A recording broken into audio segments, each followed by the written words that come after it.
دواکەوتنی دابەشکردنی موچە جارێکی دی شەقامەکانی سلێمانی کردەوە بە گۆڕەپانی دەربڕینی ناڕەزایەتیەکان. موچەخۆران و چین و توێژە جیاوازەکان بۆ ماوەی 2 کاتژمێر خۆپیشاندان و ناڕەزایەتیان دەربڕی و حکومەتی هەرێمان بە هۆکار و کەمتەرخەم ناوبرد لە ئاسپێنەدانی موچەکانیان. من داوا لە هەردوو بنەماڵە کەم دەرسێک لە ڕابردووی خۆیان وەربگرن، دەرسێک لە هاوڕەکانی خۆیان وەربگرن. نزیکترینیان بەشار ئەسەدە کە خەریکە ڕسوا و تڕۆی دنیا و قیامەت دەبێ. بن عەلی وای لێ هات کاکە لە تونس قەزافی ڕسوا بوو، حوسنی مبارک بە هەمان شێوە، عەلی عەبدوڵڵا ساڵح بە هەمان شێوە. کاکە بۆ دەرسێک وەرناگرن. ئەم خەڵکە هاتۆتە سەر جادە داوای مافی خۆی ئەکا. ئەمە بەرەنجامی خەباتەکەمانە. ئەبێ ئەمە ڕازگۆ بین لەگەڵ منتەکەمان قەیچێکە با پێمان بڵێن چه هەڕەشێکمان لەسەر بەس ئەمان بە درۆخ دوژمنەکەمان لەبەر چاو شیرینەکەن. ئەمان خوان هەموو ناشرینەکەیان تیا دەسە چەورەکەی خوان بە خەڵقەسڕنەوە خەتای ئەوانە.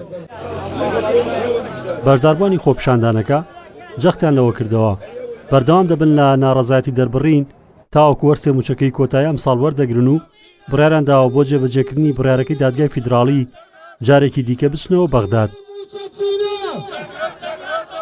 نەخێر بە هیچ شێوەیان ناڕەزایەتەکان کۆتایی پێ نایە بە موچەیەک و 2 موچەش، چونکە تۆ 2 مانگە ئەرکت کێشاوە ئەوە 12 ئەوە حوتی 12ە ما ئێستا موچەی مانگی دەنەدراوە. لەبەرەوە فەرمانبەران و مامۆسایان موچە ئەرکیان کێشاوە مانگی 2 و مانگی 11یان بەتەواوی و تۆتەوە چوونەتە مانگی 12ەوە. عێراق موچەی مانگی 12ی دابەش کردووە. ئێمە چونکە موچەکەمان لە عێراقەوەیە بە بڕیاری دادگا ئەبێ لەگەڵ عێراق موچەکانمان پێ بدرێ. بە موچەیەک و 2 موچە نەخێنە باوکی بایکۆ دەشکێ نە ئەچنەوە سەر هۆڵەکانی خوێندن. دەسەڵاتی هەرێم لەم بارودۆخەنا هەموارە نەخوازراوە بەرپرسی یەکەمە، بەرپرسی یەکەم و کۆتاییە و ئەمانن کە ئەوەی کە ئەو ڕێکەوتنی کە لەگەڵ بەغدایە کردویانە پابەت نابن پێوەی و هەر ئەیانەوێ بەڕاستی ئەم خەڵکە لە دڵڕاوکەیە بەژی لە حاڵەتێکی نەخوازراوە بژی.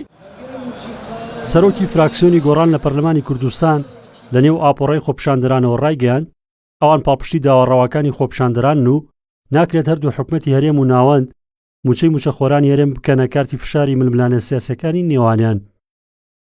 ئێمە لێرەین بۆ پشتیوانیکردن لە داوای حەق و ڕەوای فەرمانبەر و موچەخۆر و مامۆسایان لە هەرێمی کوردستان. ئەوەی داوای دەکەن داواکاریەکی حەقە، ئەستەن پێویستی ناکرێتە مامۆسا و موچەخۆر لەسەر شەقام بێ. دەبوو ئەم حکوومەتی هەرێمی کوردستانە موچە نەخاتە ناو و حکوومەتی عێراقیش بە هێمان شێوە موچە نەخاتە ناو ململانێ سیاسیەکانیانەوە. ئەمان دەبێ حەقەکانی خۆیان پێ بدرێ.